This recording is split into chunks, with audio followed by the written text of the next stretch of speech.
we start with where we left. So we were talking about kernelization or pre-processing, right? So I'll again write what are the, I'll again write what we formally want, what we mean when we say we want a kernelization algorithm or a kernel, okay? So let's say I is an instance of a decision problem. We know that a parameterized problem is nothing but an instance of a decision problem and with a parameter p. So for example, for vertex cover, the decision problem, instance I will contain a graph G and an integer k, and depending upon what parameter we want to deal with for vertex cover, p will be that parameter. So for example, as I said, we'll mostly be working with parameter which is the solution size k, so here p will just be k. So I'm just writing this down formally so that the framework is clear that in general, in a general parameterized problem, what do we try to achieve in kernelization? Once I've written it, once I've written the general theme, then we'll just extract out what exactly are do we need for our problem, okay? So given an instance I comma p, a kernelization algorithm is a polynomial time algorithm. So when I say polynomial time algorithm, meaning the running time is a polynomial function of I. I is the instance. So for example, for vertex cover, it will be a polynomial function of the graph, the number of vertices and the number of edges in the graph, and k. Okay. So a kernelization algorithm is a polynomial time algorithm that takes as input this instance IP of a problem and returns an equivalent instance of the same problem, let's say I prime p prime. So what does it mean to say that these instances are equivalent?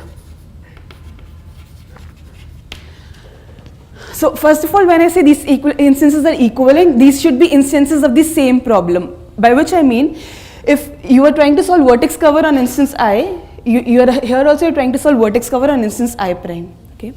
So okay. So what do I mean when I say equivalent? I mean if I is a yes instance, I is a yes instance, meaning we know we're talking about decision problems. So when you give an instance I as input, the answer will either be a yes or a no. So if the answer to this instance is yes, we say I is a yes instance. So if I is a yes instance for the problem, then I prime is a yes instance and the reverse also holds. If I prime is a no instance to the problem, then if I is a no instance to the problem, then I prime is a no instance. Okay. So this is what I mean when I say instances are equivalent. So suppose in polynomial time, starting from this instance, I can come up with an instance that is equivalent to this, then observe that we have boiled down to solving the problem on this instance to solving the problem on this instance, because if this instance says no, okay, if this instance says no, so look at the contrapositive of this, okay, or in other words, if I was a yes instance, then this instance would say yes, and if I was a no instance, then this instance would say no.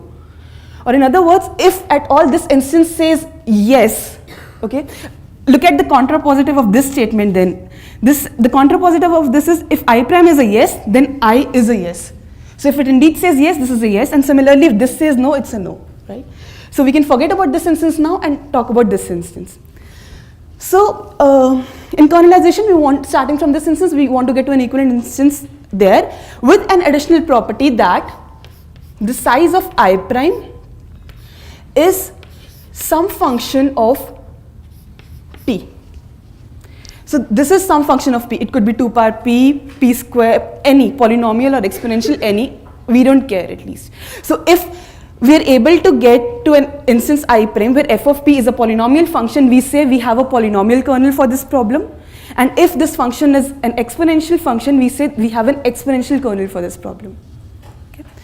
And also, just for technicalities, we want I prime to be f of p, and we also want p prime should be some, again, some function of p, we don't care.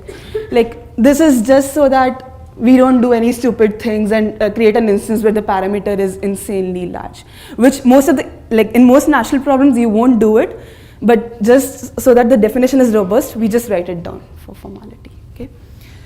So this is the definition of a kernelization algorithm. It takes as input of a parameterized problem, it returns an equivalent input instance with the property that these size bounds hold. Okay. And as we saw, if suppose we have a kernelization algorithm for a problem, then we have an FPT algorithm for the problem, because we'll run this polynomial time procedure and then we can brute force over this instance and solve the problem. Okay. So, in the last class I solved it vertex cover. I said for vertex cover, I'll give you a polynomial time procedure that produces an equivalent instance where that instance is size k square. Okay. But before even going there, let us look at some trivial kernels. What do I mean by trivial kernels?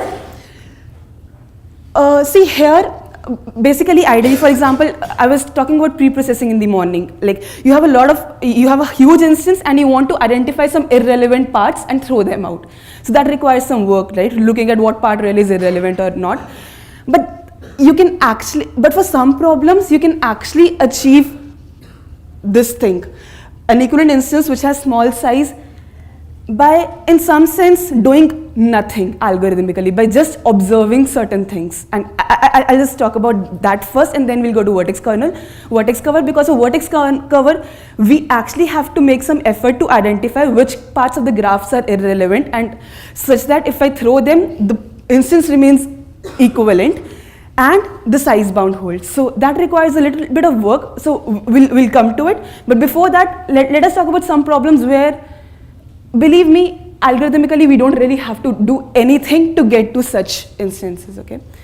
So for that, let us talk about this problem called max 3-sat. This is nothing but the decision version of the 3-sat problem. Okay, I'll define it. So it takes as input a Cnf formula, a 3 Cnf formula psi over some n variables. So the Cnf formula is of the form, let's say it has some m clauses. Okay. It takes as input the Cnf formula and a positive integer k. Okay. And it outputs yes if there is an assignment to the variables here, which makes at least k clauses which satisfies at least k clauses. So for example, in the general optimization version of 3-sat, we want to find an assignment that satisfies all the clauses, right? So in the decision version, we have some, we also give as input an integer k. So you can give me an assignment that doesn't satisfy all the clauses, but it has to satisfy at least k of them. So clearly, when you put k equal to m, this is nothing but the original 3-sat problem, right? So there you want to satisfy all the m clauses. So again, what is it? It will output yes if there is an assignment to the variables that satisfy at least k clauses.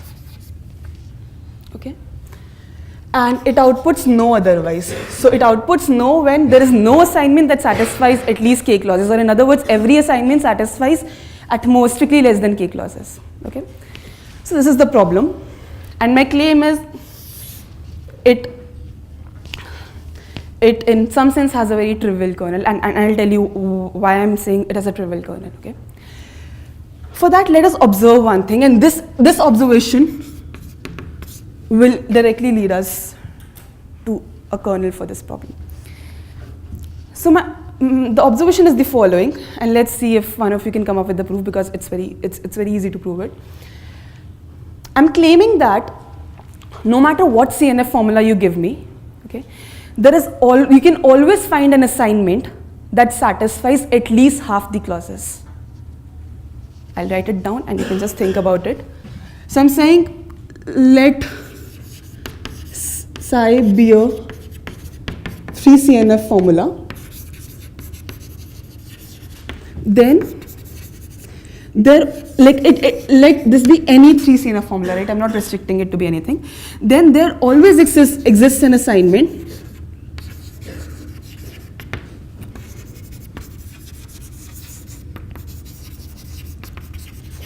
that satisfies at least, so suppose it's a formula on m clauses, then there is always an assignment that satisfies at least half, so at least m by 2 clauses.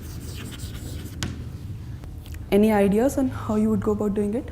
So you understand what I mean when I say an assignment satisfy a clause, right? So when you assign the literals of that clause with respect to that assignment, that clause is a disjunction of literals, right? So that clause should evaluate to 1, right?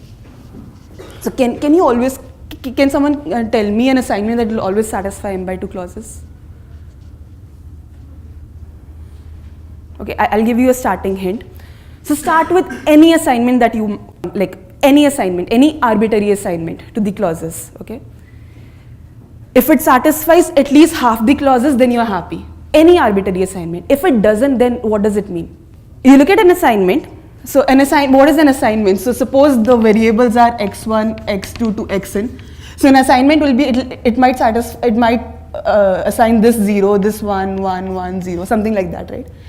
And this is the formula psi. So it is, so suppose you started with this assignment, and when you put this assignment in this formula, this didn't happen. So that means strictly less than m by 2 clauses were satisfied. Or in other words, strictly greater than m by 2 clauses were not satisfied. Then using this fact, can you come up with another assignment? He just pointed that out. Exactly.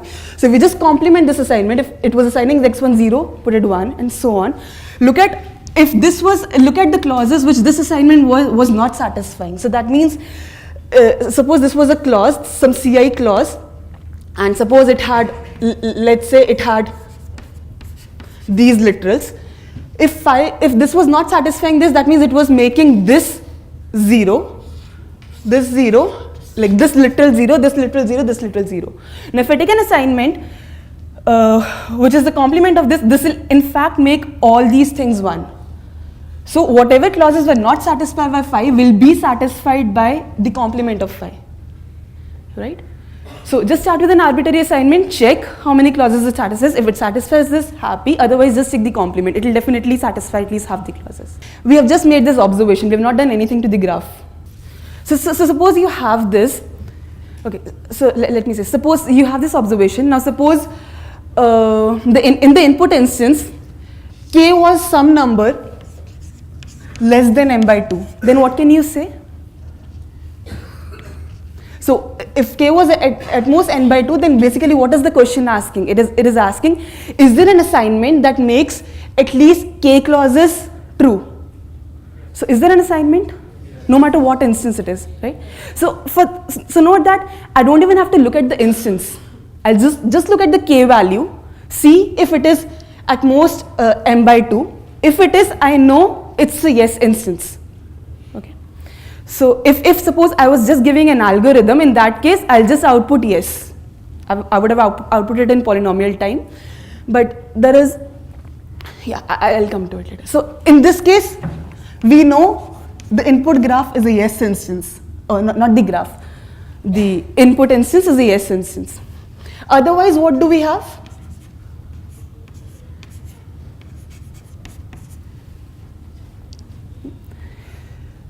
So what does this mean? Sorry? What? It already satisfies what? Sorry? Yes, exactly. So if you, otherwise you are in this case, what does this mean? That means m is strictly less than 2k. That means in the input instance itself, the number of clauses were 2k. Or in other words, we are saying that then the input instance itself was bounded by the by this parameter. See, there's nothing fancy happening. It's just that it turns out that if the parameter value is small, then we can solve the problem. Otherwise, the parameter is large enough, quite large. It's almost the size of the instance, right? And in that case, all we are saying is then you return the whole instance, because then the whole instance itself has size bounded by the size of the parameter, right? So, okay, one more thing. If m is at most 2k, then what can we say about n? How many variables can there be in this instance? It's a 3 sat, 3 CNF. Yeah, so every clause can have at most 3 variables, different variables. So n is at most 3 times m, right? Which is 6k. So, okay, another important thing is when we are designing a kernel, we have to argue that the size of the instance is small. So, when we have to argue the size of the instance is small, we have to argue, like for example, in this case, we have to argue that the number of clauses are small and the number of variables are small. Okay. So, in this case, definitely we have this. So, basically, what is it saying? It's saying that if this doesn't happen, then the input graph size is already bounded by the size of the parameter. In this case, what I'll do is, like the input instance was 5. In this case, I'll just return the same instance. Right? So let's see if I've satisfied the property. I wanted to give you a polynomial time algorithm. This is definitely a polynomial time algorithm because all we are doing is checking the value of k and doing something. It's a polynomial time algorithm, and given an instance, so the input instance was some phi, comma p here was k. So given an instance this, in this case for example, I'll be giving and I'll be outputting the same instance. Are these instances equivalent? Trivially, right? If they are the same instances. So this property is satisfied, they are equivalent. Is the size bound satisfied? The parameter is k. And what is the size of phi? So for the size of phi is like m and n, and I know m is at most 2k and n is at most 6k. So definitely the size of the output instance is bounded by k, right? So, okay. So, but there is just a small catch. So technically, if we were suppose giving an algorithm, an FPT algorithm for the problem, what we would do in this case is we would say yes, it's a yes instance, and in this case we would return this instance. And now because the size of this instance is small, we can just brute force over all possible assignments, right? To check if there is an assignment satisfying at least k clauses. Like there are only n variables. So how many possible assignments are there? Some 2 power 6k, right? So just brute force over all possible assignments, and in 2 power 6k time, you can decide if there is an assignment that satisfies this clause. So you can solve maxat in basically 2 power 6k time into some, like this is just a constant time procedure anyway, right? So you can solve maxat in this much time. So definitely max 3 sat is FPT.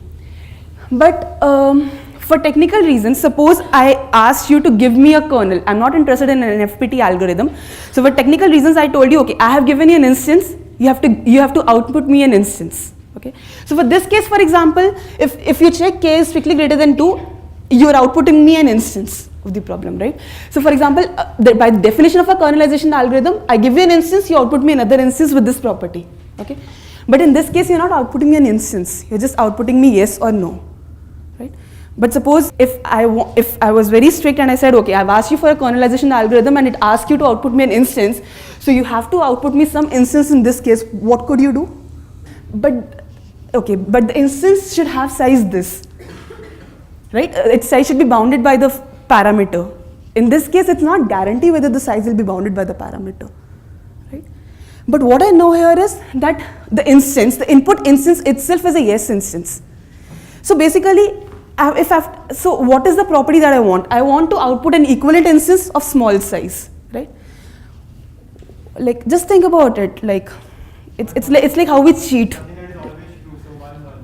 Exactly. Just return an instance that is always true, and that's small, a trivial instance. For example, in this case, I'll output an instance where psi is a single clause, which is x1 or x2 or x3, and k is say 1. So you want to find an assignment that satisfies at least one clause. So this is always a yes instance, right? So in this case, I've output you an equivalent instance, and of course its size is small, right? So basically, if during kernelization you observe that, okay, in this case, it's always a yes instance or always a no instance, you can always create some trivial yes or no instance of constant size or of this case size and return that, okay? So for henceforth, whenever we conclude that in this case we can say yes or no, I'll just write yes or no, but for a kernelization algorithm, you can always think of some trivial instance to return. So again, note that and this is indeed a trivial kernel because we haven't really pre-processed. We just observe certain thing and we realize that if it is big, then I know it's a yes, and otherwise it's a small. The size of the input graph itself is small, and when I say small, it's bounded by the parameter. So if the parameter was small to begin with, the size will be small. Okay. So this is one example of a trivial kernel. Now we'll see another example, and I hope you guys will be able to guess it because Sunil has already refreshed the vocabulary which is needed for this. So let's try to solve the independent set problem, but not on general graphs, on planar graphs. And there's a reason that I'm not doing it for general graphs. One could be that the proof is very hard, but it's not that the proof is very hard. It's because that if I was able to give you a kernel for independent set on general graphs, I would earn $1 million or probably be shooted because people don't believe such a kernel would exist for this problem. I mean, we'll see some lower bounds in the last class, and let's see how much we will be able to cover it there, but that's for fact. So what we are doing right now is we are looking at this problem called planar, let's say, independent set. So what's an input? The input is a planar graph, okay? And so the input is a planar graph, and again, it's always a positive integer k, okay? And the output is, the algorithm outputs yes if G has an independent set of size k and no otherwise. So it's the standard independent set problem, but the input is now a planar graph, okay? So again, the parameter here is k, okay? So let's see, what can you say for independent set?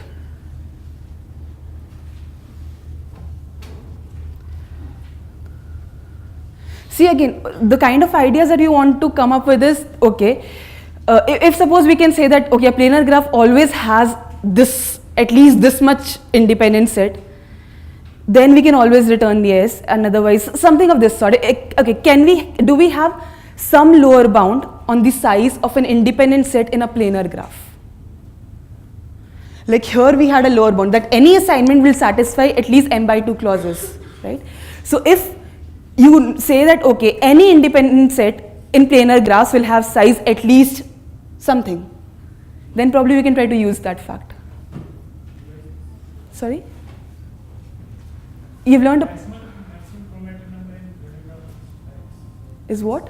6. Yes. So we can do that. Okay, so let's go by that. So this is an easy proof, right? That I think you've learned about planar graphs, right? Lavanya taught you. Have you guys seen a proof of like the chromatic number of a planar graph is 6? It's easy. Did you see it in the class? Yes or no? Okay. So okay, let me just tell you, and I'll briefly tell you the proof of this also, probably later. So in a planar graph, this is a fact, that the chromatic, if G is a planar graph,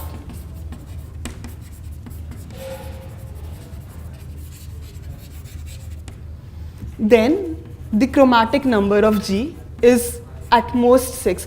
Actually, it's at most 4, but the proof of it, it's non-trivial. But the proof of 6 is what you can see easily. So it doesn't matter what we choose. So suppose I tell you this, then you were saying something. Then what can we say? Then do we have any lower bound on the size of the independent set? So, okay, what does it mean that a graph has chromatic number 6, as Sunil was just teaching you? How can you alternatively look at a graph with chromatic number 6? If the chromatic number of the graph is 6, so look at this coloring using 6 colors and look at each color class. So this is all the vertices that get color 1, all the vertices that get color 2, and so on, all the vertices that get color 6. Each of this color class is an independent set, right? Then now what can you say about the size of, can we say that a graph, such a graph will always have an independent set of certain size? Okay, n by 6 is okay, right? Pigeonholing. So there are n vertices. They've been divided into six classes. Of course, one of the class has to have at least n by 6 vertices, and each color class is an independent set. So any planar graph we know has independent set in any planar graph. If G is a planar graph, then G always have an independent set of size at least n by 6, right? Now this is basically an analogous observation to this, and after that what we will do, the same sort of strategy, what will you do? What is less than n by 6? K, right. So if I'll just go check K, if K is at most n by 6, so if you're looking, if your goal is to come up with an independent set whose size is at most n by 6, then I know I can always give you an independent set of this much size. So in this case, I can always say, otherwise, K is greater than n by 6 or n is 6K, right?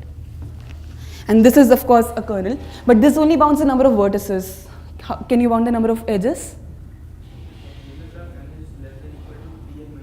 Yes.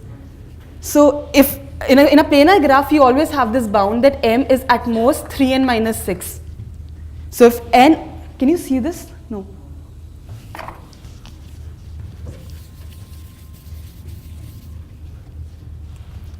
So what we had was independent set of the graph is at least n by 6. From there we said that, okay, if K was at most n by 6, then say yes. Otherwise, K is greater than n by 6, that means n is at most 6K.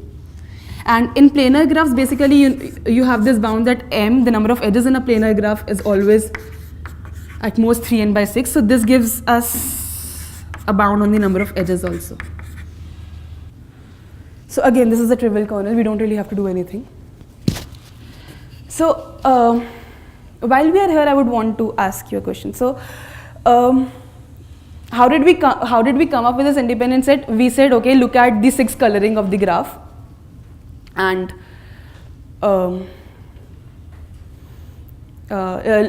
at the 6 coloring of the graph and look at the maximum size of the independent set, and that will have size at least n by 6.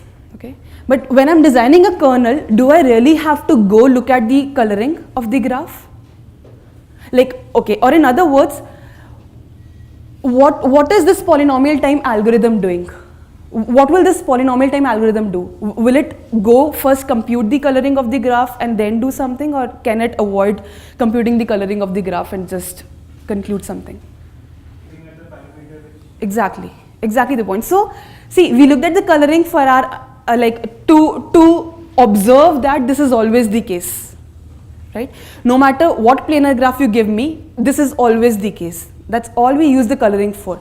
the preprocessing algorithm will not go compute the coloring. It will just go check if k is at most n by 6, it will say yes. Otherwise, it will output the same instance. Because this is for a fact, like, so this is the difference between an existential argument and a constructive argument. All we want to say is that there is always an independent set of this much size. I'm not asking you to give me an independent set of that much size. There is always this, so hence I can conclude this. F of p, yes, I agree. So what am I returning? I look at two cases. Either k is this or it is this. If it is this, I return a trivial yes instance. So what could be a trivial yes instance? Just take a graph on one vertex. It is planar, and ask if it has an independent set of size 1. It has 1. So that's a trivial yes instance. So in this case, I'll return that instance. In this case, what am I returning? The same instance. And we just argued that the original instance itself has size bounded by a function of k. And the same instance is of course an equivalent instance because I'm returning the same instance, right? So I mean this is exactly what we did in Max 3 stat, right? So it just turns out that if the parameter, try to look at intuitively what is happening. What is happening is we are saying if the parameter value was smaller than the size of the input, if it was much smaller, in that case we know, so basically what is this saying? In other words, it's saying that the graph has a lot of vertices and the parameter is very small, okay? So in that case, if I had to come up with an equivalent graph, like I had to throw away a lot of vertices to get to an equivalent graph which has size bounded by this k, right? But this observation saves me to do all this pre-processing. This observation is just saying, okay, if this is the case, then you don't even have to look at the graph. You know it's a yes. So I just saved that there. This thing is nothing but, what is this saying? It's saying if the parameter is not small, then the parameter is big. Big as in the parameter is as big as the size of the graph almost. So in other words, the graph size is bounded by the parameter because the parameter is so large. So we can as well return the whole graph. So note that of course in this case, if k was a big number, then what we are returning is a big number. But again, as we said in parameterized algorithms, our goal is to return, like in kernelization, our goal is to return an instance which has size bounded by the parameter. Now depending upon what parameter you give in the input instance, this will either be it'll either be a really small kernel or just a small kernel to say. Right? I mean that's what we saw in the morning when we gave a 2 power x into polynomial time algorithm. We said for instances that have small x values, you actually get a polynomial algorithm. But there might be instances that come with large x values. All I know is the running time is 2 power x into polynomial in n. Like it's bad, we know that, but I mean, and we can't hope to get good algorithms for all the instances because we're working with NP hard problems. So now we'll quickly do the vertex covered kernel as we promised. So there we actually have to design some pre-processing, some real pre-processing and get a kernel.